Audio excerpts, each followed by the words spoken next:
राधे राधे दोस्तों, स्वागत है आपका हमारे YouTube चैनल में। जब सुदामा जी अपनी पत्नी के कहने पर द्वारकाधीश के पास मदद मांगने के लिए गए थे और द्वारकाधीश ने सुदामा जी को बिन मांगे ही उनकी टूटी फूटी झोपड़ी के जगह पर महल खड़ा कर दिया था और महल में नौकर चाकर घूम रहे थे। आखिर भगवान श्री कृष्ण ने सुदामा की मदद क्यों की, इस बारे में मैं आपको थोड़ी कहानी के माध्यम से बताना चाहता हूँ। दोस्तों, उस समय एक बूढ़ी औरत थी।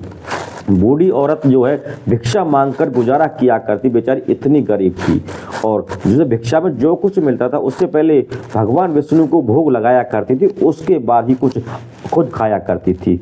एक दिन उस बूढ़ी औरत को भिक्षा मांगते मांगते शाम हो जाती है और शाम को उसे कहीं से भुने हुए चने भिक्षा में मिल जाते हैं।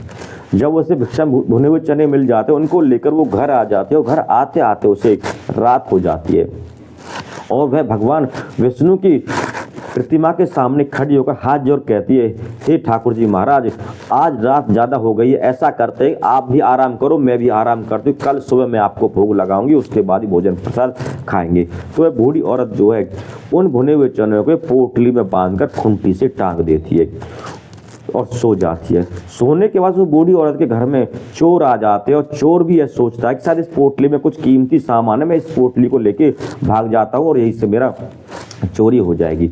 अब वह जो पोटली को लेकर चोर वहां से निकलने लगता है तो उस चोर के पैरों से कुछ सामान गिर जाता है, जिससे किसी शोर शराबा हो जाता है और बूढ़ी औरत उस शोर से जग जाती है और वह देखकर चोर चोर आवाज लगा देती है।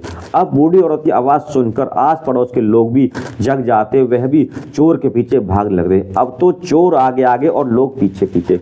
चोर जो छिपते छिपाते हुए भागता रहता और आगे जाके संदीप ऋषि के आश्रम में छिप जाता है।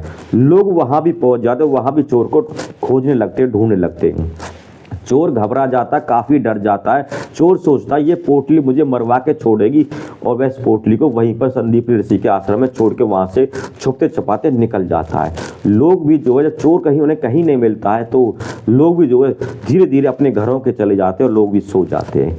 प्रातः होती है, प्रातः होने पर संदीप ऋषि की जो पत्नी होती है वो अपने कुटिया की, अपने आश्रम की साफ सफाई करती है तो उसे वह पोटली मिल जाती है। जब वह पोटली को खोल कर देखती है तो उसे भुने हुए चने दिखाई देते हैं। तो गुरु माता कहती है कि ये भी भोजन की व्यवस्था हो गई है, भोजन के काम आएंगे। और उसी दिन जो भगवान श्री कृष्ण और सुदामा जी को वन में जाना होता है सूखी हुई लकड़ी इकट्ठा करने के लिए, तो गुरु माता जो है अपने दोनों शिष्यों को बुलाती है कि इधर आओ, ये खाने के लिए भुने हुए चने ले जाओ, जब तुम्हें भूख लगे तो इनको खा लेना है। अब जो सुदामा और कृष्ण जो भुने हुए चने को लेकर वन में सूखी लकड़ी इकट्ठा करने के लिए चल देते हैं। वन में दोनों सूखी लकड़ी इकट्ठा कर रहे होते हैं। सुदामा जी जो उस पोटली को हाथ में लेके ही पहचान लेते कि इससे शायद चोरी की पोटली है और वह सुदामा जो ध्यान लगा के देखते हैं। सुदामा के बारे में बहुत कम लोग जानते। सुदामा बहुत ही विद्वान व्यक्ति थे, वह त्रिकालदर्शी थे, वह भूत भविष्य और वर्तमान के बारे में जानते। जब सुदामा जी ध्यान लगाकर देखते तो सुदामा जी को अपने ज्ञान से पता चलता है कि यह जो पोटली है चोरी की है और जिस बूढ़ी औरत की ये जो पोटली है वो भगवान विष्णु की परम भक्त थी और उसने भगवान विष्णु को भोग के लिए चने रखे हुए थे और इनको चोर चोर करके भाग गया। अब वह उस बूढ़ी औरत शराब दे रखा था, जो भी इन चनों को खाएगा वो मुझसे भी गरीब, मुझसे भी दरिद्र हो जाएगा। वो बूढ़ी औरत बहुत गरीब थी, वो भी मांग कर गुजारा किया करती, उससे भी गरीब हो जाएगा। अब उसने सोचा यदि इन चनों को भगवान श्री कृष्ण खाएंगे, वो तो सृष्टि के रचयिता हैं, सबके पालनहार हैं, अगर उन्होंने चने खा लिए तो पूरी सृष्टि, पूरी दुनिया का क्या होगा। इससे अच्छा तो इन चनों को मैं ही खा लेता हूँ, मैं ही गरीब बन जाता हूँ। तो भगवान श्री कृष्ण पर ये ऋण चढ़ा दिया था सुदामा जी ने। अगर सुदामा जी ने सारे चने खुद खा लिए थे। बाद में जब श्री कृष्ण जी ने पूछा कि मित्र मुझे भूख लगी, मुझे कुछ चने खाने के लिए दे दो, तो भगवान श्री कृष्ण के कहने पर सुदामा जी बोलते हैं कि मुझे भूख लगी हुई थी, मुझे ज़्यादा भूख में पता ही नहीं लगा कि मैं कब सारे चने खा गया, वो सारे चने तो मैं खा गया। तो इस तरह सुदामा जी ने भगवान श्री कृष्ण पर अपना ऋण चढ़ा दिया, उन्हें दर्द होने से बचा दिया था।